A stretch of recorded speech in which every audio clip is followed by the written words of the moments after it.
Today on Inspired Money. So in 2016, fall-ish of 2016, Gary called me into his office and he said, I have a curveball for you. He said, we're growing. So in the 2.5 years that I had been here at that point, we had gone from about 350 people to almost 700. And he was just like, I'm on defense and I want back on offense, but I need help in order to be able to do that. So I've identified 4 people that I think can be me in the room when I can't be in the room, and I want you to be one of those people. And I was like, right, like my mouth is open for those who can't see me, which is all of you. I'm like jaw like dropped. This is episode 126 with Senior Vice President and Head of Consulting at the Sasha Group, Maribel Lara. Welcome to Inspired Money. My name is Andy Wong, a managing partner at Runnymede Capital Management. Each week, we bring you an interesting person to help you get inspired, shift your perspectives on money, and achieve incredible things. From making it to giving it away, Inspired Money means making a difference, creating something bigger than oneself, and maybe, just maybe, making the world a better place. Thank you for joining me. Hey, Inspired Moneymaker, welcome back. If this is your first time listening, come in, make yourself comfortable, and I hope you'll stay a while.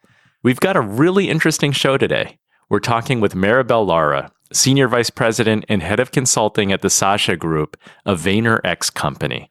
This is Maribel's hero's journey about how she landed a job that sparks joy. It was not always easy.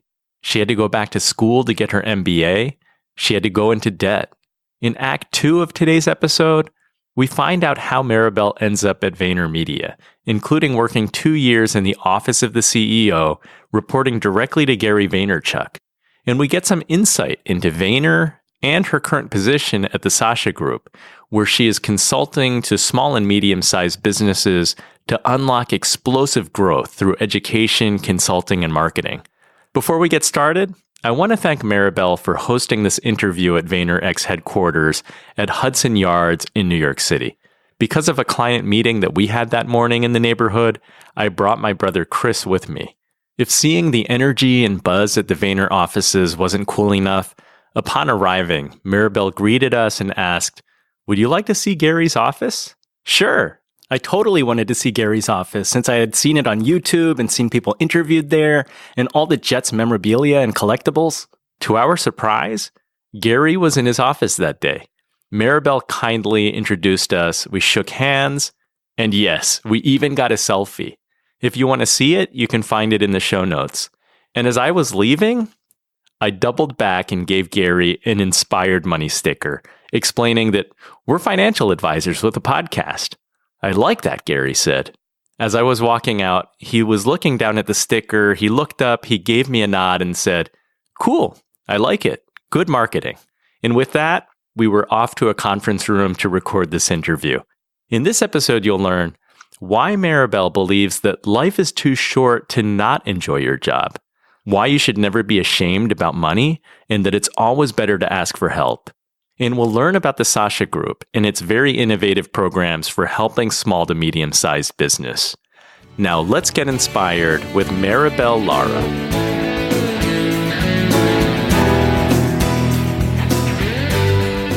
Maribel, welcome to Inspired Money. I'm so excited to be sitting down with you. Thank you. Super excited for the conversation. Let's jump right in. What's your earliest childhood memory of money? I remember conversations around the dinner table. So my family, we were a family of 4. We would always sit down for dinner together. So my dad would get home from work around 5 o'clock. By 5:30, we were all sitting around the dinner table. And my parents were really open about money conversations. So I remember that Thursdays were paydays and my dad got paid on a weekly basis. So he would cash his check, right? So I remember he would go to the bank that was like around the corner from the hotel where he worked. He would get it all in cash. And so I remember on Thursdays, he would come home and he would give my mom the money for groceries. He did the shopping at the butcher and shopped for vegetables and fruits. And she was responsible for like anything else that had to be bought for the household. And so he had a fixed amount he gave her every week. And then I remember that on Thursdays that came before rent days, he gave her extra money for rent. you had insight into some of the finances and how money was handled, even at a young age. Yeah, I think the part that was super interesting to me and that stuck with me was it was always my dad giving my mom money, and there was never on her part an accounting of what she did with that. My mom, considering the era that she grew up in, considering like how traditional Latino households are stereotyped to be, was very much a feminist. So she actually had a career before she met my dad. So the additional context is she was a disabled woman. So she contracted the polio virus at the age of 2. She was brought to this country at the age of 12 by an uncle. Her mom had passed away when she was an infant. So she was being raised by her grandmother. She was brought here to get medical attention, to finally essentially get the physical therapy and the surgeries that she needed to be able to walk. Get that context around your head. She came here in 1954. So she was a disabled Latina woman in New York City in 1954 who had never had any previous education. So she learned English by immersion in the hospital. When she left the hospital, she had a teacher who said to her, "You're going to have a really hard time in high school, and I think the smart thing for you is a vocation." So she went to school to learn how to build and repair radios. Wow. And after she finished that program, she got a job at an institute that hired disabled people with different skills. And so she worked in building and repairing radios. And she had that job for many years before she met my dad, and she didn't leave that job until she got pregnant with my sister. She knew how to navigate the system. Then she retired by disability, and my dad never knew that she got like a check from disability, and also never knew that she also got a check for me and a check for my sister, and she never felt that he needed to know that. Interesting. Yeah. So I also learned about like how much you reveal about money. Right. Yeah. Which is good and bad. Exactly. Now, when you were young, did you have an idea of what you wanted to do? And did your parents have any influence? No, I was a stereotypical like immigrant kid, and that my parents really only knew of the careers that they had exposure to. So the things that I remember thinking were the options were teacher, lawyer, doctor, and I didn't like science or math, so I knew it wasn't going to be doctor. I thought maybe teacher, and then at some point lawyer came in the fold as well. It didn't become any of those things. So by process of elimination, is that how you ended up in higher ed? I know I was very clear on not working in education in the traditional sense, right? So becoming a teacher wasn't really on my radar. Right, not in the classroom. Not in the classroom. I would say that by my junior year, I was pretty set on not finding corporate America appealing. In retrospect, I didn't know enough about it, right? Corporate America was this behemoth that I really couldn't dissect, that I didn't really understand like what the different paths in it were. It didn't help that I went to a liberal arts college, so it wasn't as if I had access to business courses to explore what the opportunities in the corporate sector were. So I was getting a Spanish and Latin American studies degree, which didn't point me in a really clear direction. I had this sense that I didn't want to work in corporate America, but that was kind of it. So I knew what I didn't want. And I was fortunate enough to meet a sorority sister who had graduated about 4 years before me. She was looking to go back to school for a master's in student services and higher education. I was like, can you tell me more about that? She wanted to go and work at a university in multicultural affairs. And what it caused for me was this moment to really think about my college years and where it was that I had gained the most value. And I thought that that was from the extracurricular activities, right? I managed the house on campus. I was vice president of a club. I was president of another one. I was involved in volunteer services, and I learned leadership. I learned program management. I learned fundraising. To me, those were the tactical skills that I took out of my college program. Not to say that I didn't learn anything academically. I did, but I was strengthening skills that I already had and not necessarily learning new ones. And so I thought if I could go back and be a face in the university world that looked like mine, maybe I wouldn't have struggled as much as I did in my early years in college. And I thought that would be really worthwhile. So you were really trying to help your younger self. We talk about, especially when it comes to diversity and inclusion, like we talk about having to see it to be it. It's really hard to imagine yourself in a role, in a place, if you don't see anybody who, one, looks like you or who you think will understand your experience because they would have similar ones, right? The easy way to know that is to see somebody who looks like you. You're like, okay, we probably have some shared experience. When you don't see anyone that looks like you, that becomes really hard. And so I knew at a really early age that made a difference. When did you decide to pivot away from higher education and the nonprofit world towards business? I was about to turn 30 and I was doing really well in my career in higher education. So I had worked at a few universities. At the time, I was working at Barnard College in New York City, which is a pretty prestigious college for women that's associated with Columbia University, and had phenomenal experiences there. I also, though, had the opportunity to taste what the next level above mine would be. So I was an associate director there. The director had left and I was running the office for several months. And all of a sudden, my job went from directly working with students one-on-one to spending most of my time in administrative meetings. And the joy of the job was quickly starting to dissipate. So that management did not look that attractive. Yeah. Well, you have to love what you do, right? Like, and at that stage in my life, sitting across from deans and professors wasn't the work that was sparking joy for me, right? To use a Marie Kondo-ism. She's changed our vocabulary. But my job wasn't sparking joy for me. And life is too short. Right. By that point in time, my dad had already been diagnosed with terminal cancer. I had a lot of things going on at home that were also making me think like, okay, if moving up in this job is not making you happy, but moving up is the only way to like bring home more money and have a salary that you can survive on in New York City, then maybe it's time for you to explore your options. And rather than say like, what else can I do with my education degree? I said, well, what else could I do that I haven't thought about doing before that I might be really good at? And so I did an informal skills assessment. And I was just like, I'm a great communicator. I'm great at building relationships with people. Essentially what I do is I market programs to college students and they're a tough audience, yet I'm really good at it. Maybe there's something to marketing that I haven't considered. And then the major piece was the fact that I had exposure to Facebook really early on. So my students were starting to use Facebook to plan events and get people to come out to them and having really great turnouts.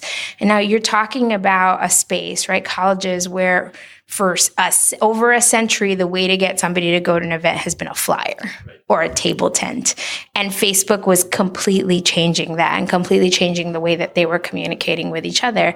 So something in my instinct said to me, this is going to be big, right? Like the internet is a big change, but this is also a major change, like what it was doing to that dynamic of communication. And so as I started to consider this career in marketing, this social media thing was in the back of my head. And so I infused it into conversations and projects wherever I could in my MBA program. So you went back to school with the plan to get your MBA. Yes. How did you like business school? I was excited and terrified to do it. I was terrified by all the financial elements of it. Were you intimidated because some of your fellow classmates had like more business experience and they had not been in like an academic environment?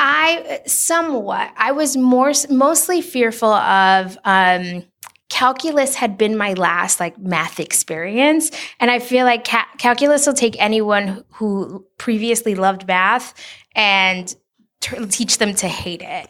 All right. I took AP calculus in high school, and by virtue of it, I placed out of basic math classes, except that I went to a college where I was required to take 2 math credits to graduate. So inevitably I had to take calculus again. And I was like, oh my God. It took me 3 tries to get through calculus. And so that really scarred me. But what I also realized is I probably wasn't the best at applying myself in college. I would wait to the last minute to do things. I skipped a lot of classes. So the way that I decided to look at my MBA program was like, I'm going to put 150%, 200% into this thing. And I'm going to focus really hard on the things that don't come naturally to me. What had clicked for me was that no matter what I wanted to do post MBA, right? 10 years, 20 years, 30 years from now, that fundamentally I needed to understand how to run a business.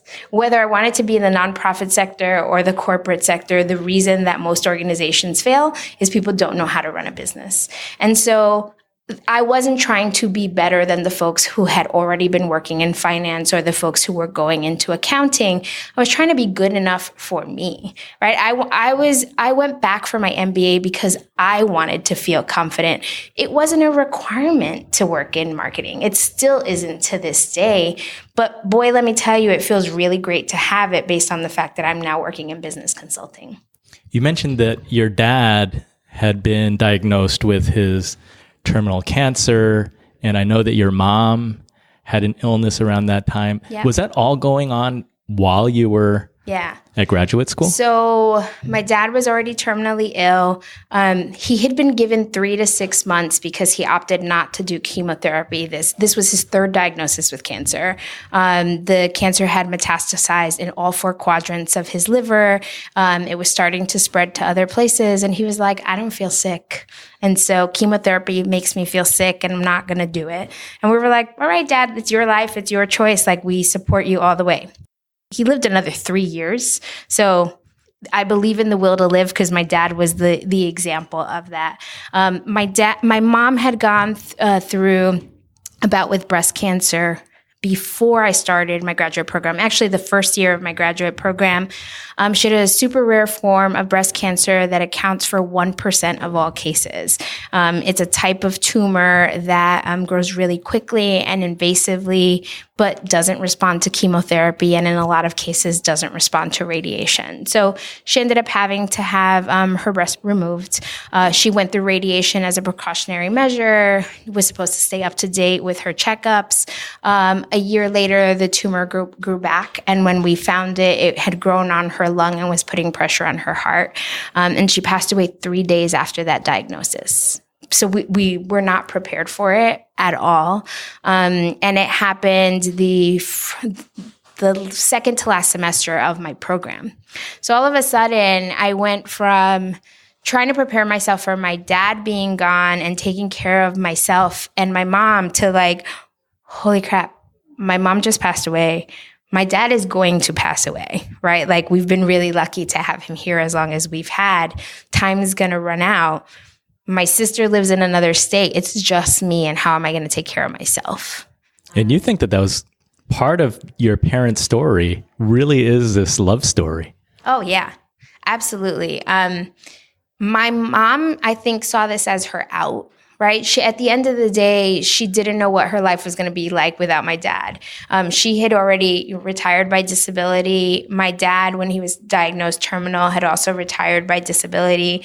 And so they went from spending most of their days apart when I was growing up to spending every minute of the day together by the time that they were both retired. And it's amazing that they didn't, like, they argued every once in a while, but they adored each other, right? Like, the way that they respected each other in front of us as kids, they backed each other up. They were parents, and they were partners in that. And so I think that my mom didn't want to have to live her life without my dad. And she was like, this is my out to do it. So if I believe in the will to live, then I also believe that you can choose not to fight. And I think that she chose not to fight.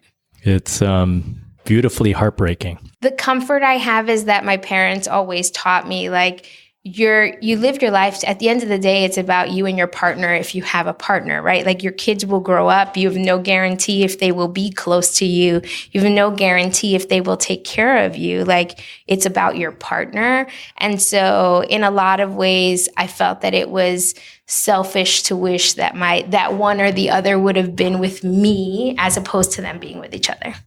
And then your dad's will to live he did get to see you graduate. Well, he got to know that I finished, but he actually wasn't well enough to go to my graduation. But he did wait until I was done. So his health didn't start to take a turn for the worst until after I was done with my program. I finished in June of 2009, and my dad passed away in September of that year. Wow. So my first job out of graduate school was to be a full-time caregiver for my dad because he wanted home hospice. Where do you go from there? It's a big change in vision when you're thinking about how you're going to take care of yourself and your mom. And now suddenly it's you. Yeah, the real answer is I went into debt, right? So obviously you go into debt going into an MBA program. In most cases, you're not getting paid to get your MBA. Thankfully, I chose a program where it's considered one of the best value programs in the country, right? So I went to Baruch and the Zicklin School for my MBA. It's the only school I applied to. It was the only place I wanted to go because I was going for the education and I didn't want to go into a ton of debt to do it. So glad that I did. It was enough debt. It was enough debt, right. I graduated in 2009. We all know what happened 2008, 2009. That was a terrible time to be a career shifter, but there was no way that I could have foreseen that. I also don't think that it would have changed my direction, right? Because if you change your direction based on the fear of something that like was speculated, but you can't guarantee and you can't pinpoint when it's actually going to happen, but it did. Did I have a choice to become a full-time caregiver for my dad versus like search for a job? Sure, but it wasn't one that I considered because I wouldn't have been able to live with myself had I not spent that time with my dad. So I'm so grateful that I did. What I do wish that I had known was I, in my minimal experience, thought I need to try to keep up with paying my bills. And so I actually exhausted a lot of the cash that I had. And that was the bad move, right? And a lot of that was because I was ashamed and I wasn't willing to ask for help and ask for guidance from people who had more experience, who would have told me like, hold on to your cash. We can figure out this other stuff, right? Where was the best place that you found the guidance to get you on the right track? Yeah. So one of the things that was really helpful for me, so after my dad had passed away and I was trying to figure out, like, what do I do with all of this debt, was the New York City bankruptcy program. Amazing information online. And it was the first time that I reached out for help. So I was able to get a free appointment with them to meet with one of their volunteer attorneys who talked me through my options, right? Who essentially walked me through everything that I needed to gather and what I needed to assess in order to decide if this was the right decision for me. The other thing that was incredibly helpful was all of a sudden I had an apartment, right? So my parents owned shares in a cooperative in New York City, and that was now mine, right? But it's one thing to live in it. It's another to know now this is your thing and you have to manage it. And I was really struggling with figuring out long term, how am I going to pay my maintenance fee? This is the most security I have. It's the only asset I have. And it's kind of an odd asset because that's co-ops in New York City. How do I do this? And so I was really hesitant about getting a roommate. So one is my husband found me a roommate. He found a friend who was willing to come in and move in with me and pay the entire maintenance fee. And I was completely conflicted about it. And I was like, how can I live here and not pay anything to live here? And it took me meeting with another friend who owned property in the city who said, let me explain something to you. He goes, what happens in the apartment when the refrigerator stops working? And I was like, I have to buy a new one. So he started breaking it down for me. He was like, you're not living for free. He was like, you are providing the place and you are also making sure that everything in the apartment is up to date and is accessible. And you're doing him a favor in a lot of ways. And so if I needed that perspective, because it just wasn't an experience, a grown experience that I had. So a lot of value getting outside advisement from different people. All the value in actually being willing to talk to people about it. The hardest part was when I was trying to figure it out on my own. Coming up, we talk about what it was like trying to get a job after the financial crisis, why Maribel was excited to get a job at Vayner. Spoiler alert, it was not Gary Vee. And the very cool things happening at the Sasha Group. All that and more right after this short break.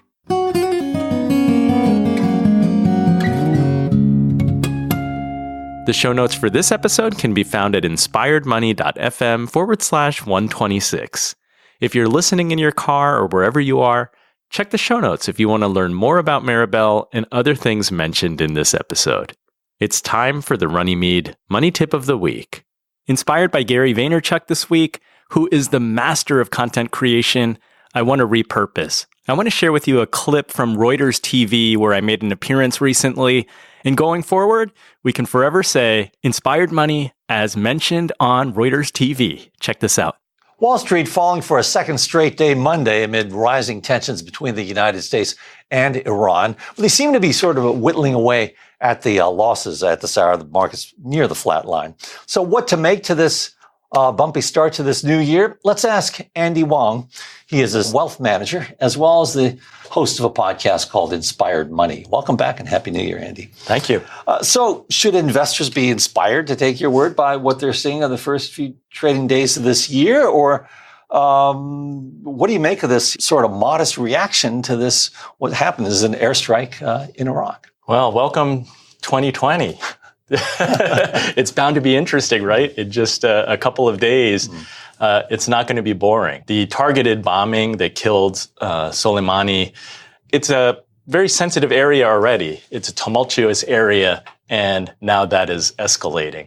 So a very muted reaction, as you observe, and I think that that's a positive. Barring any major geopolitical event, that investors should be focused on earnings, the economy, and really what the central banks are doing. So should investors use those declines as a reason to buy instead of bail? Well, everybody's wondering because of the duration of this bull market. Many people are sensitive. And I know that clients and investors alike are asking the question, is war good for the financial markets? And if we look at recent history, financial markets have been extremely resilient. And I think that really goes back to the size and scope of these conflicts. As long as they're lopsided and short in duration, the financial markets don't mind. If you go further back and you look at more major events like World War I, World War II, then it's not as good for investors. So stay invested for now. Stay invested for now. And pick up on declines? Or would you wait for a big one? I think it's okay. And again, I said earnings, the economy, and the Federal Reserve. I think that those are the three major factors for investors to be looking at. And if we look at just one, the central banks, the Fed started injecting liquidity into the system and is currently at a rate of $60 billion per month. And at that rate, by June, we'll see a Federal Reserve balance sheet that will be a new high. And Andy, would you be making any asset reallocations at this point? I tend to feel like it is a good time to stick to your plan, right? There continues to be a wall of worry. We saw that throughout 2019. People were worried about Chinese tariffs and the trade war and a lot of activity happening in Washington. None of that has gone away. That continues today. And now we have the Middle East. So we saw WTI spike to $70 today. We see gold prices hitting 7-year highs. Things are dynamic and changing. But I think that as long as investors have a plan and a roadmap, they should stick to that and follow that. And since you mentioned Chinese tariffs, let's finally go to one of your stock picks, which is JD.com. Of course, it's often seen as the arch rival of Alibaba. Why that stock? It's already appreciated quite a bit last year, up 70%, if I remember, 70% over a 12-month period. Yeah, that is a big move. I think that the story there is that the size of the retail market overtook the U.S. last summer, and it's a $6.2 trillion market. The other big number that I like is that there are 400 million millennials in China. That is larger than the U.S. and European workforce combined. So this is an area that we cannot ignore. And I think that investors would be smart to have some exposure to the Chinese consumer. And don't worry about the trade conflicts, because at one point, I remember the Chinese stocks were under pressure last year.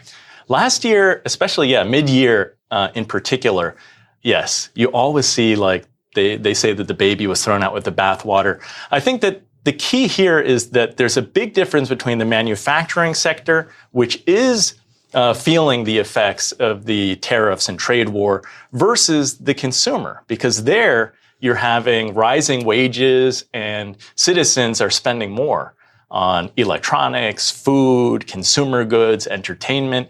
And we feel like the e-commerce space is a really good area to be in. All right. 400 million millennials. Huh? 400 million millennials. All right, and counting. Thanks a lot, Andy. Our thanks to Andy Wong of Runnymede Capital Management. I'm Fred Katayama, and this is Reuters. I hope that you got something out of that. I enjoyed the opportunity to talk about our economic outlook, the opportunity in China, and sticking to your plan. Thank you, Fred Katayama, for having me back at Reuters Studio in Times Square. It's always a pleasure and honor to return. That's the Runnymede Money Tip of the Week.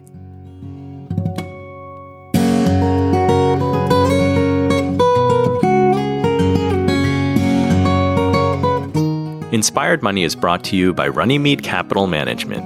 We help you to plan, invest, and worry less. If you have a guest that you can introduce me to or a topic that you'd like to hear covered, go to inspiredmoney.fm/Andy and shoot me an email. Or even better, book a time for a 15-minute chat at inspiredmoney.fm/15. I'd love to hear from you. You're listening to Inspired Money. I'm Andy Wong.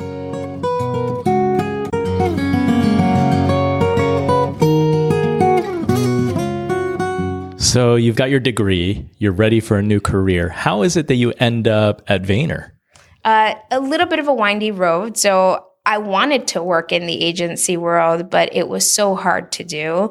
So 2009, in a lot of ways, at least we're in my program where we graduated, was in a lot of ways a forgotten class. Because we graduated into that recession, by the time that things started to settle, there was a new graduating class, and they were the ones getting hired for jobs. So I, like many of my classmates, and probably like a lot of folks who graduated that year, had to start on my own. So I started as a consultant, and that wasn't enough to pay the bill. So it happened to have been a census year. So it's been 10 years since all of this went down. I got a job with the census. So I worked with the U.S. Census for about a year and a half in a variety of different roles. The first role I had was essentially mobilizing around the LGBTQ community. So it was the first year that there was a question about partnership being asked, which included like single-sex couples. And that was a really big deal. And so we were trying to get word out there about this new question on the census. So we would go to different community organizations, different small businesses that cater towards the LGBTQ community to do education around that. And then I moved on to basically like quality assurance, and I was a lead for a squad that went out and did quality assurance on census surveys. And then I got another job after that. So I basically just kept getting jobs, and I met clients that way. So I was pitching myself as a consultant in social media every opportunity that I got. Whenever I would sit at a cafe, I would pick one that was like locally owned, and I would say like, hey, what are you guys doing on social media? Do you have a Facebook page? Do you have a Twitter page? I can get that started for you. So if you pay me X amount, I'll create the accounts for you. I'll develop what your brand voice should be on those channels. I'll show you how to create a content calendar, and then you can manage it for yourself. So I was making a little money on the side doing that. It was a really smart thing to do, because by the time I finished with the census, I had enough of a portfolio that I was able to get my foot in the door as a freelancer in the agency world. I worked at Group M for about 3.5 years, first as a freelancer, and then for an agency called M80 that did social media. So at the time, if you were running any social media through a Group M company, it was most likely M80 being white labeled as one of the bigger companies. And then in 2014, I got a call from a recruiter from VaynerMedia. And it took me 3 months from the time that I interviewed to the time that I got a job offer. And I loved it when I came in and interviewed. Yeah, tell us what that was like. Yeah, so the first interview I had was with a gentleman named Mickey Cloud. cloud. And funny enough, Mickey actually runs the Sasha South office. So Mickey is still within the Vayner world. And I only told him the story apparently like 6 months ago when I saw him. He was like, I've never heard this story before. But the thing that stuck with me about my interview with Mickey was it was the first time that I wasn't made to feel different because I didn't start my career in marketing. So he was like, that's really cool. So you worked in higher ed. We have a lot of young people that work here. That's probably going to make you great at managing them. And I was like, yes, you totally get it. I don't have to like draw it out for you. And then I asked him a question at the end. I said, what are you most proud of in terms of what you've accomplished at VaynerMedia? And he said, the development I've seen in the people I've worked with. And I was like, you have an educator's heart. And so I thought that if that was the person that was put in front of me to interview me for this place, that it said so much about the culture here. So I was kind of sold already on the first interview. And then I came back and I had a second interview with a gentleman named John Troutman, who served on the office of the CEO with me when I worked directly for Gary a few years ago. And it was just another like awesome cultural interview, right? Like I just felt really great about the vibe here. And I felt really great about like what Gary was trying to build here. I wasn't super familiar with Gary. Like Gary actually was not the reason that I came here, because if you worked in the advertising industry at that time, Gary was super divisive. Like people, for the most part, did not speak well of him. And so if anything, he could have been a reason not to come here. And I just didn't allow it to be. I knew enough about the people who I knew had come here and the people who interviewed me. And that was why I came.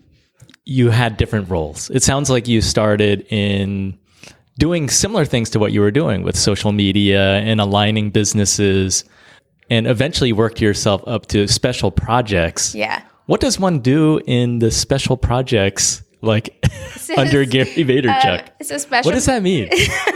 Special projects is a title you create for yourself when your role is a catch-all. So in 2016, fall-ish of 2016, Gary called me into his office and he said, I have a curveball for you.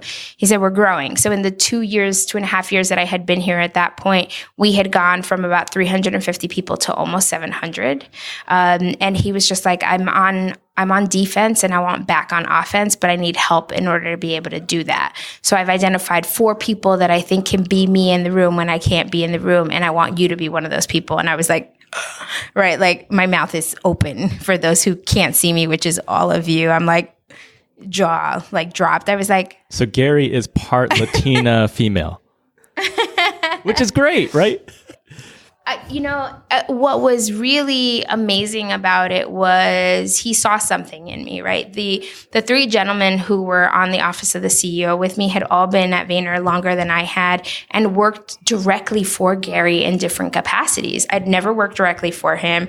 I had been here, 2 years, 2.5 years compared to their like 4, 5, 6 years. And I was like, wow. That's amazing that you put me in the same light as they do. All of them I thought were jacks of all trades, right? And they were problem solvers, like they were helpers. And I was like, that's great company to be in. So in that year that we had the office of the CEO, we helped create a lot of infrastructure. We helped conversations continue moving when Gary was traveling for speaking engagements. We also helped start conversations to expand his C-suite, and a few people were hired at the end of that year. So in reality, like we worked ourselves out of a job, which is what you should always be striving to do. At the beginning of the following year, I had done this for a little over a year. Gary had said to me, he's like, hey, so here's how I think things are evolving with the office of the CEO. At that point in time was when he decided that he was going to launch Empathy Wine. And both John and Nate, who were on the OCEO with me, came from Gary's wine background. So they like both came from that industry, and he decided they were going to help him launch that new brand. And Marcus Krasastik, who had been here like since the very beginning, he was one of the first employees, he said, Marcus is going to transition into a chief of staff role. And I was like, oh my God, that's so perfect. That's essentially what he's been since his first day here. And I'm so glad that he's getting that title. He was like, so now what do you want to do? And I was like, I have no idea. Like, I wasn't prepared for it. And he gave me plenty of time to think about it. He was like, you don't have to decide right now. So you're human. It's not like you knew. You're like, I know, I have all these ideas. I had no idea what I was going to do. And to be completely honest, I was overwhelmed by the not knowing. And I went to a negative space. I looked at it as like, my job is going away and now I don't have a job. But that wasn't what he said to me at all, right? Like, if I had really like focused and not let the fear lead me, I would have been like, oh my God, Gary's giving me a cool opportunity. Like, he's asking me what I want to do.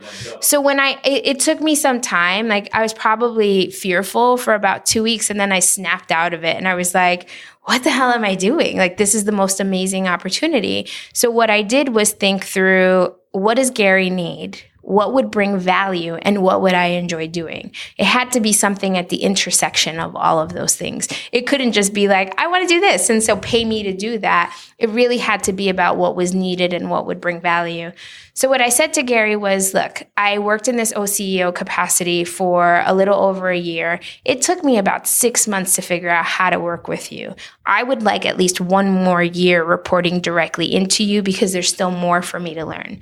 There are several projects that I started last year that I'd like to continue, and here's how I see them growing. And then what happened? And so I was just like, the title would be VP of Special Projects. I want my VP title back because I lost it when I went into the office of the CEO. These are the projects that I would work on. And I said, I will be a catch-all for anything that you want to explore that could contribute to the strategic growth of the company. And he was like special ops. And I said, exactly. He's like a Swiss Army knife. And I said, yes. And he was like, great. And I knew that I had done the right thing when that week we had 2 different meetings with 2 organizations that came in that didn't fit the bill of traditional clients for VaynerMedia. And he brought me into those meetings. He said, this is Maribel. She's my VP of Special Projects, and she's going to be the person you work with. So that's what happened. One of the projects I got to work on that year was the Vayner Mentors program. So I wasn't the one who started it, but I got to be one of the mentors, one of the consultants in that program very early on, and helped to build it out that year, and loved it. And I had said to him in one of our updates later on that year, I said, if you want to grow this, then I want to grow with it, because I think there's tremendous potential in it.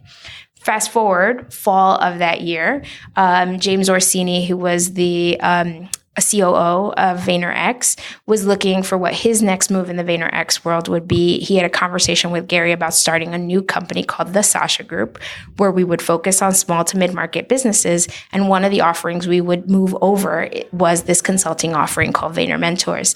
And James asked me if I would go with him, and I said yes, like with no hesitation whatsoever. I think many people don't know what Vayner is doing to help small and medium-sized companies grow.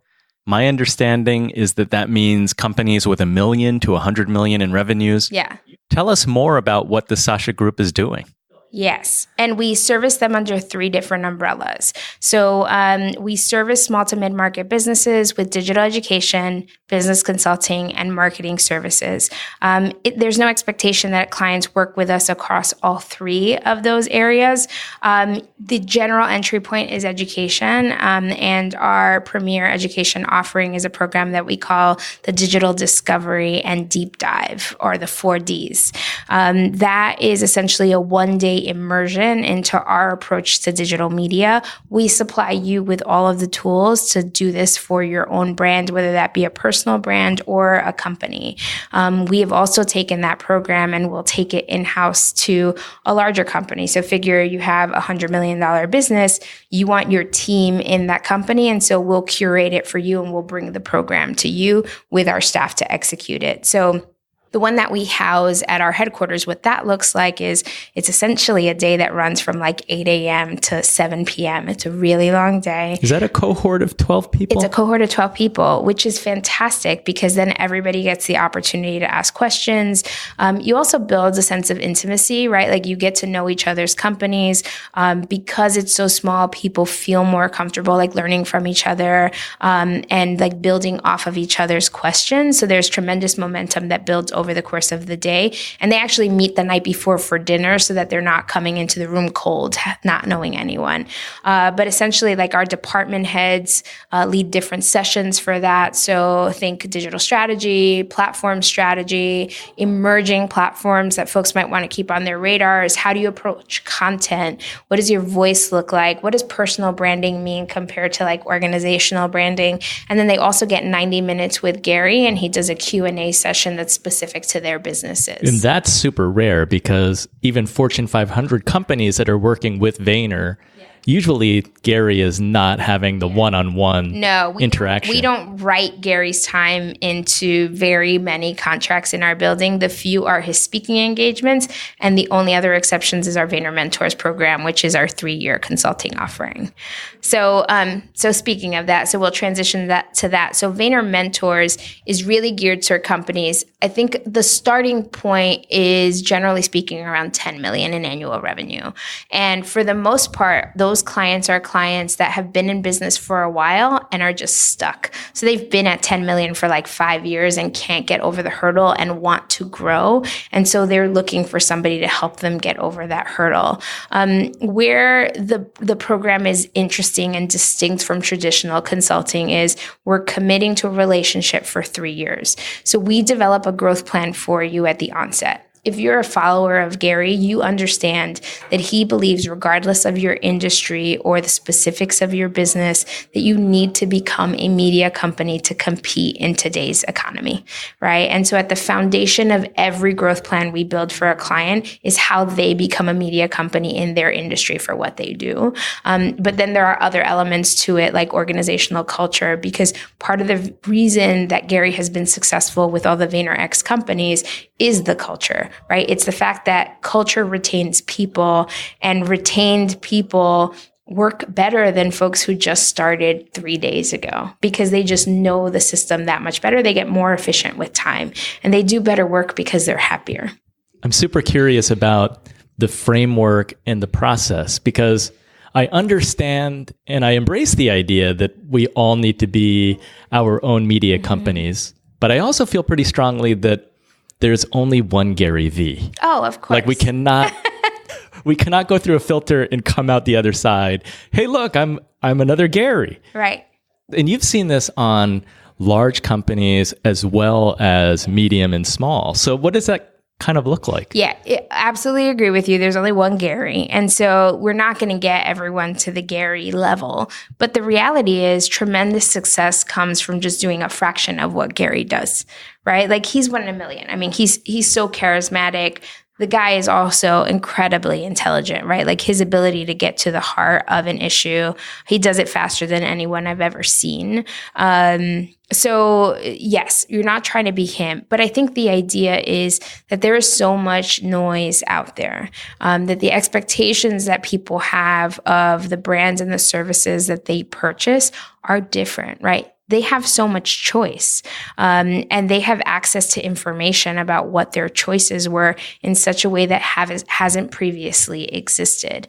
And so in a world where people have much more access to what all their choices are, how do you stand out? And the way that you stand out is not at the moment that they're making the decision, but rather by being on their radar before they even have the need for you, so that when the need arises, you are who they think of.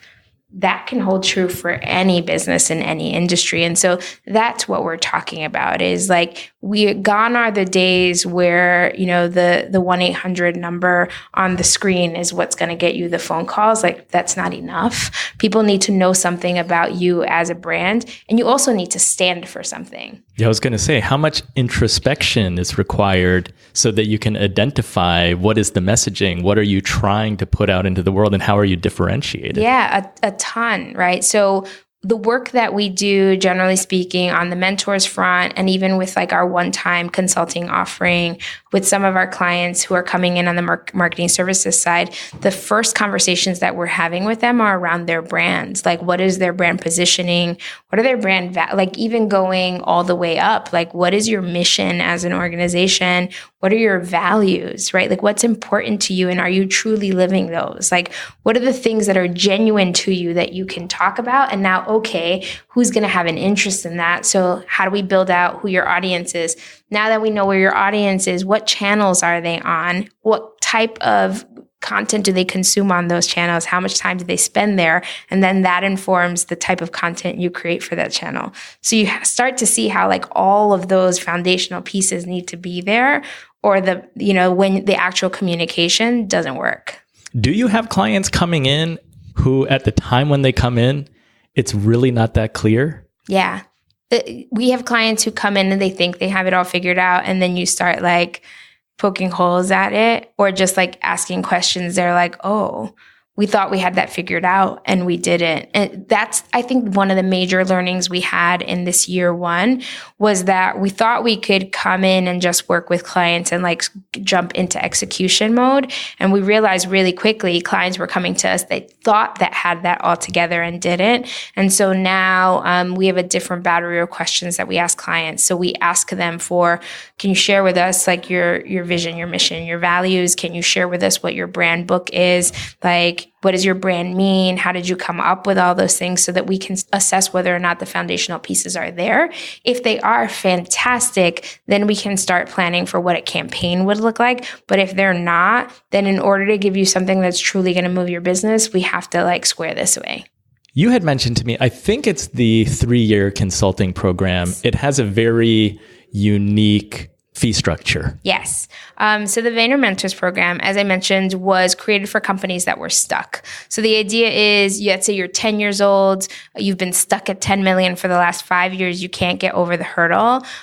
So there is a base fee for the program. So essentially our cost of developing the growth plan itself, which takes us about 3 to 4 months to do. We do a deep dive into your business.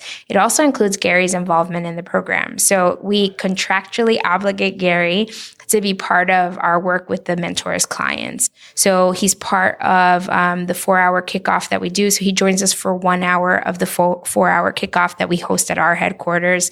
And he lays out the direction for the growth plan. So he essentially he says, this is where we're going. And now my team is going to build out the plan to get you there. He's uniquely hands-on, it sounds like. Uniquely hands-on. He loves it. He loves what we're doing at the Sasha Group, because at the end of the day, his heart is with small to mid-market businesses.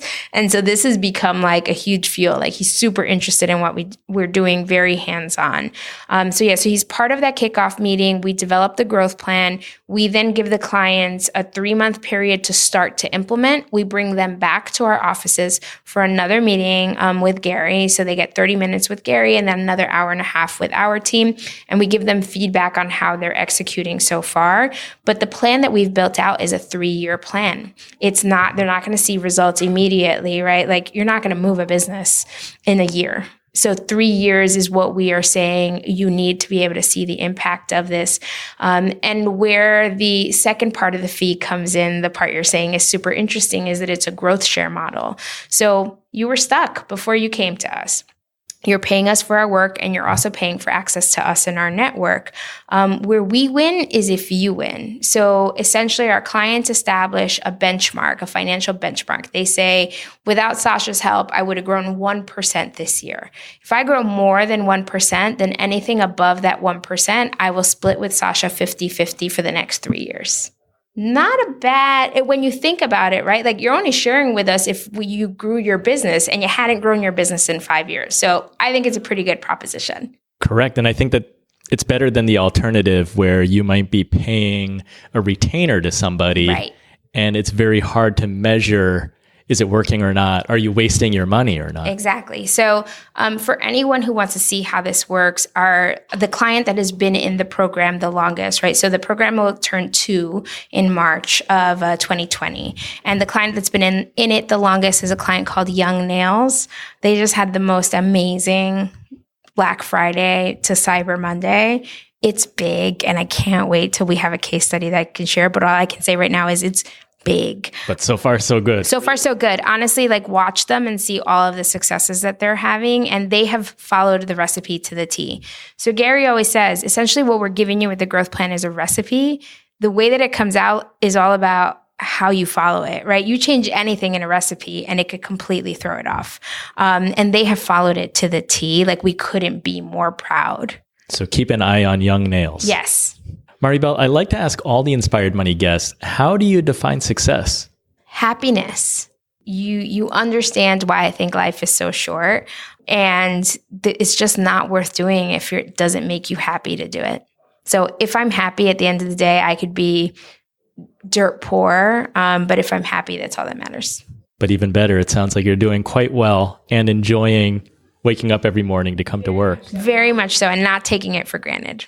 Well, thank you so much for sharing your personal story. I know that you went through difficult times and sharing even some insight when it comes to money and going through some of those things. And then sharing with us the Sasha Group and the really exciting and dynamic things happening here.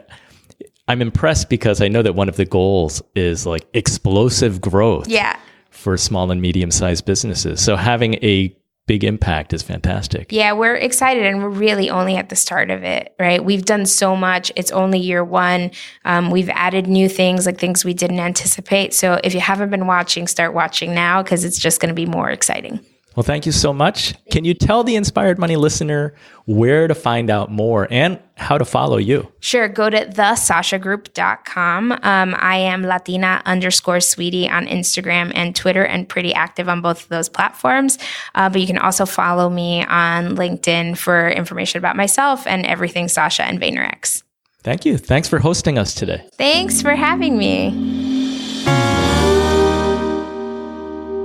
So what was your favorite Inspired Money moment? I really enjoyed chatting with Maribel today. She shared so many lessons. For me, I loved how she was hustling while working for the census and always asking businesses if they need help with their social media. Not being afraid to ask, it didn't just help her to make extra money as a consultant, but it positioned her for her future job at an agency. And then I loved what she said about working to put yourself out of a job. When you're working in a fast-paced, dynamic place, you want to keep growing and evolving. If you had a different favorite Inspired Money moment or thoughts on today's topic, message me on Instagram at inspiredmoney.fm. That's instagram.com/inspiredmoney.fm. As we wrap up, thank you again to Maribel Lara. 2 things. 1, thank you for recommending and connecting me with Ramona Ortega. She was a great guest. And 2, it was awesome to see the energy in the office, to meet Gary Vaynerchuk, to meet James Orsini, and then to have this conversation on site. It totally made our day, and I hope that we have another opportunity to come back and see you all again. If you like this episode, please do me a favor and share it with someone, or post it to social media and tag a friend. For that, I'd be extremely grateful. Thank you so much for joining me. If you're not subscribed yet, I hope that you'll do it now to ensure that you won't miss next week's show. I'll see you then. The music you're listening to right now and all other music on today's show is by the amazing Jim Kimo West. Have an inspired week and do something that scares you, because that's where the magic happens.